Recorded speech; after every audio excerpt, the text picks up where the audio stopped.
Não é surpresa para ninguém que ultimamente a educação do Brasil, que já era bastante precária, está sofrendo ataques cada vez mais violentos. Então, dá uma olhada. A aposta em ensino à distância gera demissão em massa de professores universitários. Então, a gente já tinha visto um movimento em direção à privatização do ensino superior, né? Inclusive muito em decorrência de políticas do Partido dos Trabalhadores. Isso é inegável, inegável mesmo. O PT não rompeu com o neoliberalismo, de forma alguma. Inclusive, em certos setores, ele até o intensificou. E uma das coisas que a gente tinha observado, que era consequência da privatização do ensino superior, é o ensino ser tragado para dentro da lógica de mercado.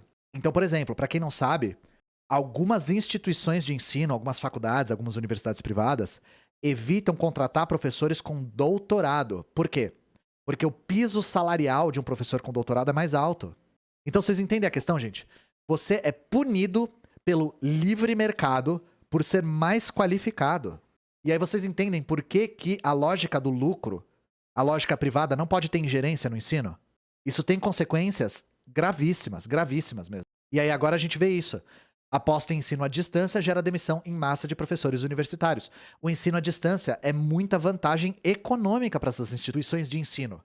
O que é mais caro em qualquer instituição. Obviamente, o que é mais caro em qualquer instituição de ensino é o chamado capital humano, né? É a mão de obra qualificada. No caso de ensino superior, ultra qualificada. Que precisa de décadas de ensino, às vezes. De formação. E aí é por isso que vocês veem anúncios de universidades privadas sendo assim: todos os professores com doutorado, aí depois maior parte dos professores com doutorado, depois todos os professores com mestrado, depois maior parte dos professores com mestrado. Daqui a pouco vai ser assim, maior parte professores. A maior parte é professor, tá? Tem uma parte que não é. Maior parte é. Então vamos lá. Quando definiu o foco em seu novo estudo, o pesquisador Yuri Lima considerou principalmente analisar o impacto da Covid-19 no Brasil sobre uma gama ampla de profissões. Mas a situação dos professores chamou sua atenção a ponto de se tornar o eixo principal do trabalho. Só um parênteses, gente. Se você nunca fez uma pesquisa na vida, é curioso porque conforme você pensa num tema, você começa a investigar as evidências, e em humanas isso acontece muito. Você começa a investigar as evidências e começa a descobrir coisas que você sequer tinha como pensar como tema. Então, é comum o seu tema de pesquisa ir mudando conforme o tempo vai passando, porque você vai dominando melhor a documentação e as evidências e conseguindo levantar diferentes hipóteses. O que é muito ruim, porque para quem já fez pesquisa, sabe que você precisa submeter a sua pesquisa com o tema antes de fazê-la. O que é uma espécie de inversão de lógica, né? Como é que eu vou submeter a minha hipótese para a FAPESP, para o CNPq, sendo que eu não pesquisei ainda e não sei qual é a hipótese? Então, é assim, a minha pesquisa mudou de tema completamente conforme eu fui dominando a documentação. Você tá nessa? Todo mundo que pesquisa tá nessa. O título da minha pesquisa não é o que eu fiz. Porque o título que eu levantei, eu não consegui confirmar como hipótese, porque eu não dominava a documentação ainda. Agora, lendo e dominando a documentação, eu consegui levantar outras hipóteses. Porque as hipóteses têm que partir da evidência. Então, achei curioso ele falar sobre isso aqui, né? Lima observou que a aposta de instituições privadas no ensino à distância, uma tendência que vem desde os anos 2010, se consolidou fortemente na pandemia. Tinha relação com o ritmo de diminuição dos quadros de funcionários e a precarização das condições de trabalho dos docentes. Em listas sobre as profissões com mais futuro, entre aspas, com um importante estudo da Universidade de Oxford de 2013, os professores aparecem entre as funções com mais chances de resistir à automação. Gente, novamente, lembra que eu falei que o capitalismo é um sistema anárquico e ilógico? O capitalismo é o único modo de produção que faz com que a melhoria das ferramentas prejudique a população. Nós, aperfeiçoando as nossas forças produtivas com mais automação, deveríamos nos emancipar do trabalho. E é justamente o contrário que acontece. Vocês conseguem entender o quão ilógico, irracional é isso? Quanto mais automatização a gente tem, mais trabalho a gente tem. Porque essa automação serve para maximizar os lucros e não para emancipar a humanidade do trabalho. E aí fala assim, os professores vão resistir à automação, como se a automação tivesse que ser algo a ser resistido. O que faz com que a automação seja algo negativo é o modo de produção capitalista, não é a automação em si. ela não é intrinsecamente negativa. O que a torna negativa são as nossas relações produtivas. É por isso que já no século XIX Marx dizia que nós temos que transformar as nossas relações sociais em torno das nossas forças produtivas. Mas enfim, né? Mas o pesquisador do Laboratório do Futuro da Universidade Federal do Rio de Janeiro diz que o ensino à distância surge como uma forma indireta de automação, que está embutida no modelo de negócios de certas empresas. Não é indireta, é bem direta na real. Atualmente, parte da carga horária dos cursos é ocupada por vídeos gravados previamente, que podem ser usados durante anos pelas faculdades, e substituem o material dado de forma presencial por um professor. É automação, gente. Automação. É um ensino automatizado. Rodrigo Barbosa e Silva, pesquisador sênior de políticas públicas em tecnologias, explica que vemos talvez há quase 2 décadas uma série de cursos online na área do lato sensu, cursos voltados para atualização e especialização, em que a aula é gravada, algumas vezes com estudantes presencialmente ou interagindo à distância. E o que acontece com essa aula? Já vi contratos em que essa aula fica válida por 3 anos com a possibilidade de prorrogação. A aula que foi feita por um docente, vamos dizer por 10 horas, acaba sendo retransmitida ao longo de 3 anos ou mais. Gente, vocês conseguem conceber o nível de extração de mais-valia disso aqui? É um nível de extração do trabalho... Mais-valia infinita, é um nível de extração de trabalho surreal, tá ligado? É espremer o professor até sangrar. E, novamente, o capitalismo se utiliza da força de trabalho humana porque ele precisa, não porque ele gosta.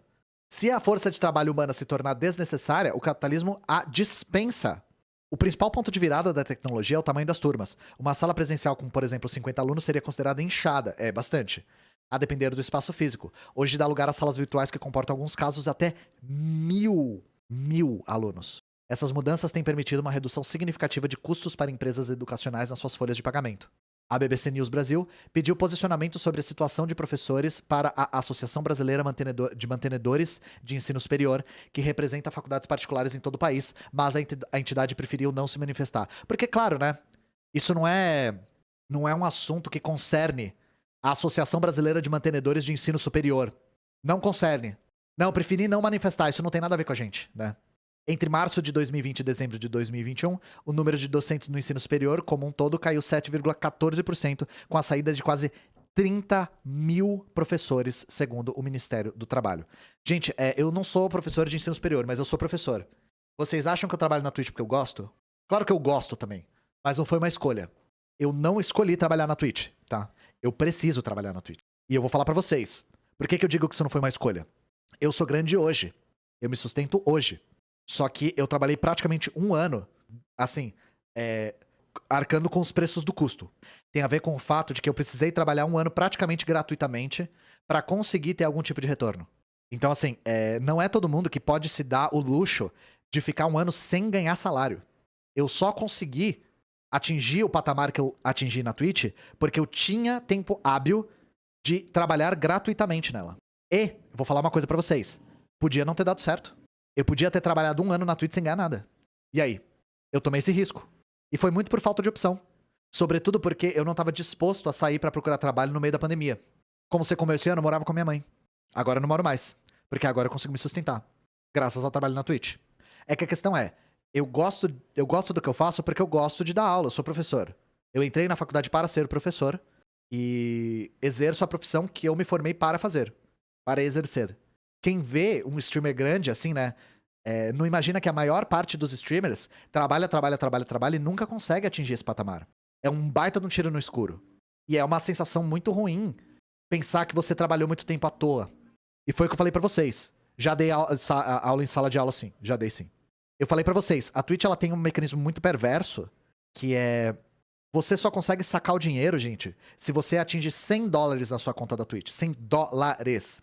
A maior parte dos streamers da Twitch trabalham tempo, tenta ficar grande, tenta conseguir algum tipo de sustentabilidade, não consegue atingir $100 e o dinheiro fica lá pra Twitch pra sempre. É literalmente trabalho gratuito. E isso não é algumas pessoas, é a maior parte das pessoas. Toda vez que você faz live na Twitch, você é o produto. Então imagina, a pessoa tem que ter o próprio equipamento, o próprio microfone, a própria câmera, o próprio computador, o próprio tudo, a própria internet, tudo. Trabalha gratuitamente pra Twitch, inclusive quase que paga pra Twitch. Porque todo o dinheiro que ela faz, a maior parte das pessoas não atinge $100, principalmente com a política nova de subs, que dificultou isso mais ainda, o cara gastou todo o dinheiro nas próprias ferramentas e o dinheiro foi todo pra Twitch. Então é um tipo de exploração de trabalho inédito. Esse tipo de serviço, eu gosto do livro do Ricardo Antunes, que ele fala, na Itália, por conta desses serviços assim de aplicativo, por exemplo, eles chamam essa classe de precariado. Então são as pessoas que trabalham com entrega de aplicativo, pessoas que trabalham com Uber, pessoas que trabalham... Eu sempre esqueço esse nome, gente. Vocês já viram esse regime de trabalho, que é um aplicativo, que você, por exemplo, se cadastra e um café, um Starbucks, te chama pra trabalhar só num horário específico de um dia específico? É uma espécie de just-in-time de serviços. Eu esqueci o nome disso. É intermitente, o nome é intermitente. Exato, Zero Hour Contract, é esse o nome. É contrato de 0 hora, é isso mesmo. Isso é um nível de exploração muito louco, porque você só trabalha, você só está lá enquanto a empresa consegue extrair mais valor do seu trabalho. Se você não é necessário, se o seu tempo hábil não é necessário, você é dispensado. E novamente, lembra que a gente estava falando de tecnologia? Isso é um avanço tecnológico, celulares, por exemplo, sendo utilizados para intensificar a opressão da classe trabalhadora, para calcular e maximizar a extração de trabalho. Eu tenho um amigo que mora em Londres e ele trabalha nesse contrato, em café. Eu conheci essa merda por causa dele. E isso faz parte de precariado. É um tremendo do arrombamento. E aí eu acho interessante esse nome, precariado, né? Porque uma das coisas que o Ricardo Antunes fala é: o trabalhador contemporâneo é o trabalhador desempregado. É o trabalhador sem trabalho. Porque é difícil você dizer que um entregador de iFood tem um trabalho. Ele quase que não tem um. É um trabalhador sem trabalho. Se o cara for banido do iFood, como é, às vezes, de maneira arbitrária, ele perde o tal trabalho. É um bico constante. Exato, muito bem colocado. É um bico constante. É um bico longo. E sim, e isso mascara muito as taxas de desemprego. Você tem que levar sempre em consideração, gente, quando for falar de desemprego, o desemprego por precariedade. O desemprego por precariedade no mundo todo hoje é muito alto. Nos Estados Unidos, o desemprego por precariedade é imenso. De pessoas que estão empregadas, mas não conseguem se sustentar, não conseguem o mínimo. Principalmente não conseguem se alimentar e não têm onde morar. Meu pai foi banido do aplicativo porque eles não estavam abertos para receber mercadoria que foi devolvida. O tanto de denúncia que a gente tem de pessoas que são banidas de maneira absolutamente arbitrária pelo iFood é surreal, sabe? E outra contradição do capitalismo. Gente, vocês conseguem imaginar algum outro momento da história da humanidade que você quer trabalhar e não consegue? Imagina antes do surgimento do capitalismo, qualquer outra época da humanidade. Você fala assim, eu quero muito trabalhar e não conseguir. Não conseguir trabalhar é algo que surge junto com o capitalismo. Antes, nos outros modos de produção, a humanidade tinha que trabalhar muito. Tinha que trabalhar muito. Para conseguir se sustentar mesmo. Hoje é negado o direito do trabalhador de ser explorado, exatamente.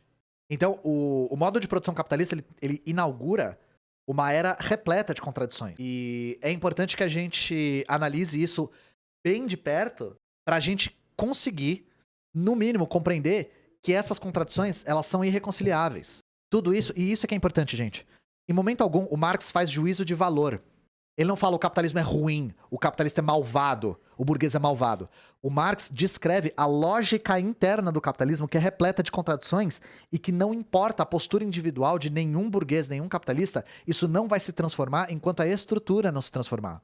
Não existe o bom burguês que vai tentar fazer diferente, que vai tentar fazer um capitalismo ético, que vai agora empregar pessoas de tal maneira para ser mais ético. Isso não existe porque o sistema em si é repleto de contradições. Repleto de contradições. E isso tá na gênese do capitalismo. E pior, o Engels não era nem burguês em si, ele era filho de burgueses, né? E aí chegou o Marx lá e falou, mano, me empresta um dinheiro. O Engels falou, pode pá. Ele era herdeiro, ele é literalmente herdeiro, é. O que a gente tava falando aqui? Demissão por pop-up. O professor Rodrigo Mota Amarante soube de sua demissão do quadro da Faculdade Uninove, em São Paulo, por meio de um pop-up. Uma mensagem que surgiu na tela do computador quando iniciava sua jornada semanal. A demissão por pop-up é muito esquisita, né?